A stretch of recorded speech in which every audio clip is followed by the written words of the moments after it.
Saudah binti Zama seorang isteri yang taat dan diredai Rasulullah sallallahu alaihi wasallam. Beliau adalah seorang ummul mukmin Saudah binti Zama'ah bin Qais bin Abdu Syams bin Abdu Wud al-Amiriyah radhiyallahu anha. Ibunya ialah Syamush binti Qais bin Zaid an-Najjariyah. Ia adalah seorang wanita yang dinikahi Rasulullah sallallahu alaihi wasallam setelah wafatnya Khadijah radhiyallahu anha, kemudian menjadi satu-satunya isteri Rasulullah sallallahu alaihi wasallam hingga Rasulullah sallallahu alaihi wasallam masuk rumah tangga dengan Aisyah.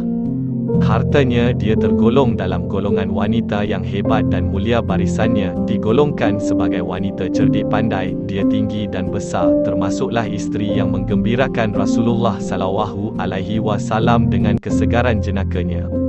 Perkahwinannya dengan Rasulullah sallallahu alaihi wasallam. Sebelum menikah dengan Rasulullah sallallahu alaihi wasallam, Saudah telah menikah dengan Sakran bin Am al-Amiri. Mereka berdua masuk Islam dan kemudian berhijrah ke Habasyah bersama sekelompok sahabat yang lain. Apabila Sakran dan isterinya Saudah tiba dari Habasyah, Sakran jatuh sakit dan meninggal dunia, maka Saudah menjadi janda. Kemudian Rasulullah sallallahu alaihi wasallam melamar Saudah dan diterima oleh Saudah, dan Rasulullah sallallahu alaihi wasallam menikahi Saudah pada bulan Ramadan tahun 10 Hijriah. Saudah adalah jenis isteri yang menyenangkan suaminya dengan kesegaran gurauannya, sebagaimana dalam kisah yang diriwayatkan oleh Ibrahim an-Nakhai bahawa Saudah berkata kepada Rasulullah sallallahu alaihi wasallam, "Ya Rasulullah, semalam aku solat di belakangmu, ketika punggungmu menyentuh hidungku keras, maka aku menahan hidungku kerana takut berdarah." Tertawa Nabi sallallahu alaihi wasallam. Ibrahim berkata, Saudah pernah membuat Rasulullah sallallahu alaihi wasallam tertawa dengan lawaknya. Tobaqoh Kubra 854. Ketika Saudah sudah tua, Rasulullah sallallahu alaihi wasallam berniat untuk menceraikannya. Lalu Saudah berkata kepada Rasulullah sallallahu alaihi wasallam, "Wahai Rasulullah, janganlah kamu ceraikan aku. Bukan aku masih mahukan lelaki, tetapi kerana aku ingin dibangkitkan dalam keadaan menjadi isterimu, maka jadikanlah aku isterimu dan aku serahkan hari giliranku kepada Aisyah." Maka Rasulullah sallallahu alaihi wasallam mengabulkan permintaannya dan mengekalkannya sebagai salah seorang isterinya hingga Rasulullah sallallahu alaihi wasallam wafat. Dalam hal ini ayat Al-Quran turun. Dan jika seorang wanita bimbang tentang nusyuz atau sikap acuh tak acuh suaminya, maka tidak ada salahnya keduanya berdamai, dan damai itu lebih baik. Surah An-Nisa 128. Keutamaan dia. Aisyah berkata, Saudah meminta izin kepada Rasulullah sallallahu alaihi wasallam pada malam hari Agha Muzdalifah pergi ke Mina sebelum orang banyak mengepungnya. Dia seorang wanita yang berat berjalan. Sungguh jika ketika itu saya meminta izinnya, saya lebih suka daripada orang yang berada di padang. Tobaqoh Kubra 854. Aisyah berkata, aku tidak pernah melihat seorang wanita yang paling aku sukai daripada Saudah binti Zamah. Ketika dia sudah tua, dia memberikan gilirannya dari Nabi sallallahu alaihi wasallam kepadaku. Sahih Muslim 2:1085. Di antara keutamaan Saudah adalah ketaatan dan kesetiaan kepada Rasulullah sallallahu alaihi wasallam. Di antara keutamaan Saudah adalah ketaatannya dan kerelaan sepenuhnya kepada Nabi sallallahu alaihi wasallam. Ketika Haji Wada, Rasulullah sallallahu alaihi wasallam bersabda kepada isteri-isterinya, "Inilah waktu haji bagimu, maka sesudah ini hendaklah kamu tinggal di rumah-rumahmu." Kemudian setelah wafatnya Rasulullah sallallahu alaihi wasallam, Saudah selalu berada di rumahnya dan tidak pergi haji lagi hingga beliau wafat. Sunan Abu Dawud 2:140.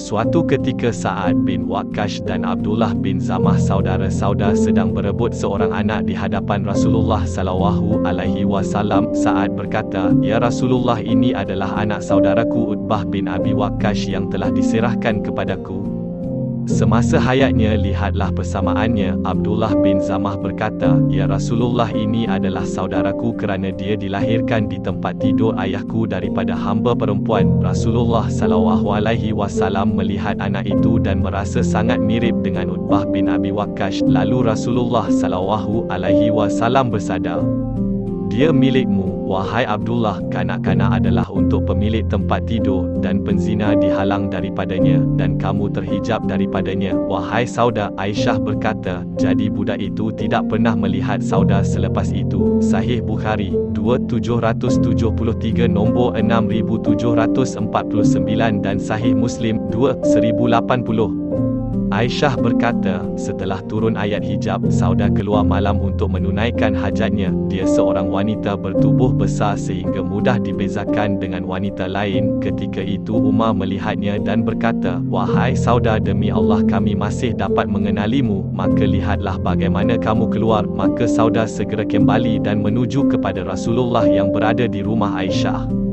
Ketika itu Nabi SAW sedang makan malam, di tangannya ada sepotong daging. Maka Saudah masuk ke dalam rumah beliau dan berkata, "Wahai Rasulullah, sesungguhnya aku keluar untuk keperluanku sambil memakai jilbab." Tetapi Umar berkata ini dan itu. Lalu turunlah wahyu kepada Rasulullah SAW. Kemudian Nabi SAW bersabda, "Sesungguhnya dihalalkan bagi kamu para wanita keluar untuk menunaikan hajat kamu." Sahih Bukhari 167 nombor 4795 dan Sahih Muslim 4709. Saudah juga terkenal dengan kegairahannya. Apabila Umar menghantar kepadanya bekas dirham, apabila sampai kepadanya, dia membahagikannya. Tobakuh Kubra 856 dan sanad Ibni Hajar yang disahihkan oleh Ibni Hajar dalam Al-Isyobah 721.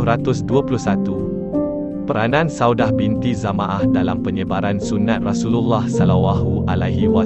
Saudah adalah salah seorang isteri Rasulullah SAW yang menghafal dan menyampaikan sunnah-sunnah Rasulullah SAW. Hadis-hadisnya diriwayatkan oleh imam-imam terkemuka seperti Ahmad, Bukhari, Abu Dawud dan Nasai. Kematiannya, Saudah meninggal dunia pada akhir kekhalifahan Umar di Madinah pada 54 Hijriah. Sebelum wafat, beliau mewasiatkan rumahnya kepada Aisyah. Semoga Allah meridainya dan membalasnya dengan kebaikan yang melimpah ruah.